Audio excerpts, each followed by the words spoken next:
It is 2005. Quite recently, Rockstar North released GTA San Andreas, the most groundbreaking GTA game of all time. But they also gave the Game Boy Advance console a try by creating GTA Advance, the biggest failure. This game was supposed to set Rockstar on the Game Boy Advance game market easily, but in the end, it does not bring the intended results. Only the players who loved the 2D universe could be more interested in GTA Advance, although let's not forget that GTA Advance is part of the 3D universe when it comes to the Grand Theft Auto series. Either way, the game turned out to be a huge flop. The portable console itself has not gained much popularity. As a consequence, there weren't that many people who owned it, which also contributed to a major loss. Despite everything, the creators still wanted to show that they can give GTA fans a decent addition on portable console. Like a bolt from the blue, another portable console appeared on the horizon, PlayStation Portable. It was then that Rockstar decided to take advantage of the opportunity as soon as possible and release several different titles on this platform. One of these titles is GTA Liberty City Stories. The huge potential compared to the Game Boy Advance allowed for the full use of Liberty City, which we know very well from GTA 3.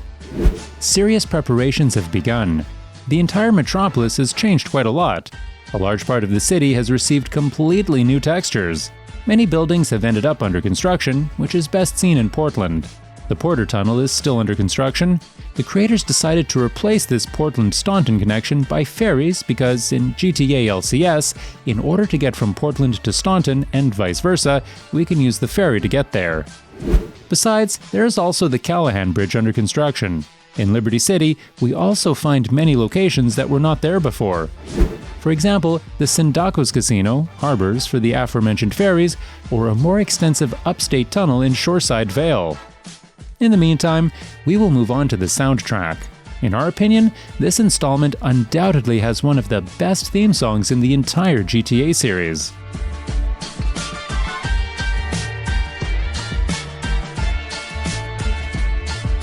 On the other hand, when we look at the radio stations in the game, unfortunately, it's hard to find any outstanding pieces of music which have been included. Certainly, classical music is still full of great opera singers, but others, well, there's not much to look for here. Of course, opinions can be strongly divided here, so if your opinion is completely different, feel free to let us know in the comments. As a small courtesy, let's add here that one of the tracks from MSX98 called Renegade Snares was initially used in another Rockstar game, Midnight Club 3 Dub Edition. Another thing is the atmosphere that prevails in the game. We know very well that if someone needs a game where the Mafia aspects are practically in a nutshell, they will reach for the Mafia series. However, when we are looking for such flavors in games from the Grand Theft Auto series, GTA Liberty City Stories will be the best choice. We have a lot of motives for the La Cosa Nostra Mafia, a secret criminal organization operating in the United States. For example, the so-called initiation, that is the official entry of a new person to the Mafia. In addition, we have shown here what patterns the Italian mafias were guided by. The vast majority of criminal organizations continued to adhere firmly to their code of rules. Each of the mafia families wanted to rule the city, taking as much territory as possible. The main businesses were extortion, gambling, and illegal activities such as typical traditional restaurants.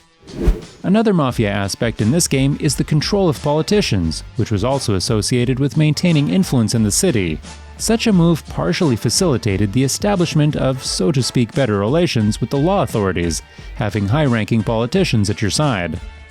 Staying on the topic of the Cosa Nostra Mafia, there are a few references to it in the game. Looking at some of the outfits' names, we'll find terms like Goodfella, which is purely a reference to the movie Goodfellas. Looking at Salvatore Leone's relationship with his uncle, we have a perfect representation of Tony Soprano's relationship with his uncle in the Soprano series. And what is most important in the plot is the fact that we get to know the threads that had a significant impact on the shaping of the world presented in GTA 3. We can see how much the map of Liberty City was different 3 years ago, and how far certain characters have gone and what they achieved as a result. There are really a lot of things out there that are great to see. Moreover, the storyline will clear up some of the puzzles that have popped up in the minds of players before GTA 3 was taking place. The same relation can be found within GTA Vice City and Vice City Stories, where, after passing Vice City, some question marks are born in the head, to which we can find an answer in Vice City Stories. Returning to GTA Liberty City Stories, unfortunately, we must admit that at some point the storyline looks a bit underdeveloped. An example that illustrates this well is the alleged murder of Miguel, who later appears in GTA 3. Another good example of some inaccuracy is that Avery Carrington looks almost the same as in GTA Vice City, even though the timing of the games varies a lot. Avery should finally age, because it's been 12 years, while the man looks the same as in Vice City. As in other parts of GTA, this installment also raises serious issues. Working-class strike themes were recurring at this time. There are also terrorist attacks, cases of cannibalism, and even suicide, where the latter topic is very rare in the Grand Theft Auto series.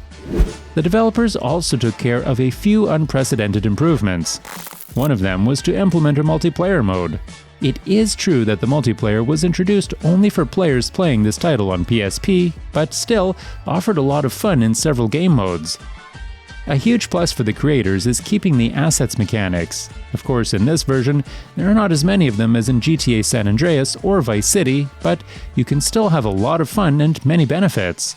After completing a mission that is closely related to a given business, it begins to generate income. And most interestingly, we don't have to buy a given business to carry out missions there. When it comes to weapons in GTA LCS, this one has also been tweaked. There are several types of a given type of weapon in the game. A lot of types of melee weapons were introduced, a bit like in Vice City. A minigun has been added as well, which wreaks complete havoc in every part of the GTA franchise. Moving on, the number of vehicles has also changed. In addition to the vehicles we know from GTA 3, there are many exclusive models, such as V8 Ghost, Thunder Rod, or Ferrari XS. A big surprise are motorcycles and helicopters that appeared in the game. Regarding helicopters, unfortunately, we don't have too many opportunities to fly them. Actually, in order to fly a vehicle, we have to use some tricks in certain missions. However, when it comes to motorcycles, the developers created a very nice explanation as to why there will be no motorcycles in GTA 3. They decided to create an article in the Liberty Tree newspaper about motorcycles that can be found in the game's manual. And while we're still on the topic of motorcycles, a new statistic has been added to GTA Liberty City Stories, which, until this installment, was not included in any part of GTA before. This is a statistic that measures how far you have traveled when you fell off your bike. Regarding hideouts and interiors, some of us may feel a bit disappointed here. The player only gets 3 hideouts, which might theoretically be cool, but we definitely think that there should be more hiding places, especially real estates we could buy. The game generally lacks interiors that we could enter and explore a bit. After all, these are always fun occasions to find different Easter eggs or references. GTA Liberty City Stories offers an abundant number of side quests, both those that we already know, but also those that are completely new to us. Good examples are Avenging Angels missions, tourist guide missions, or Trash Dash. And finally, we left a few things to complain about Rockstar North for their laziness that can sometimes be seen with the naked eye in this game. What certainly catches the eye is our protagonist, Tony Cipriani. The main character cannot swim. The creators did not even give any hints in the game itself as to why this happened. You can only guess that the waters in Liberty City are still polluted, as it was in GTA 3. Another thing is the mechanics of crouching and climbing buildings similar to that in GTA San Andreas. As you can see, it was difficult for the developers to add these two aspects to Liberty City Stories. What's more, our protagonist could already crouch in GTA Vice City, and here, for some reason, Rockstar North decided to not include this feature. What's also strange is the inability to recruit members of your gang. After all, since Vice City, the creators allow players to recruit gang members after meeting certain requirements. But here, we are practically all the time working on the Leon Mafia behalf, and yet, we cannot take anyone with us at any stage of the game. And there is also the question of mythology in this game. Looking at how extensive the mythology is in the classic trilogy, we can say that there is almost no such thing in the GTA LCS. To sum up, GTA Liberty City Stories is an example of a GTA part that has been very polished in terms of the plot, typically in a mafia atmosphere. The same can be said about the changes that can be seen at every turn as you make your way through the dark Liberty City. But still, the game lacks some things, although new solutions were applied. The main issue is that the game didn't come out on PC, which is why a lot of people just skipped it. Although the title was hailed as one of the best on the PSP platform, it still became one of the most underrated of the entire series. And that's all we have prepared for you today. We are very curious, what do you think about GTA Liberty City Stories? Meanwhile, we will see you in the next episode. See you around!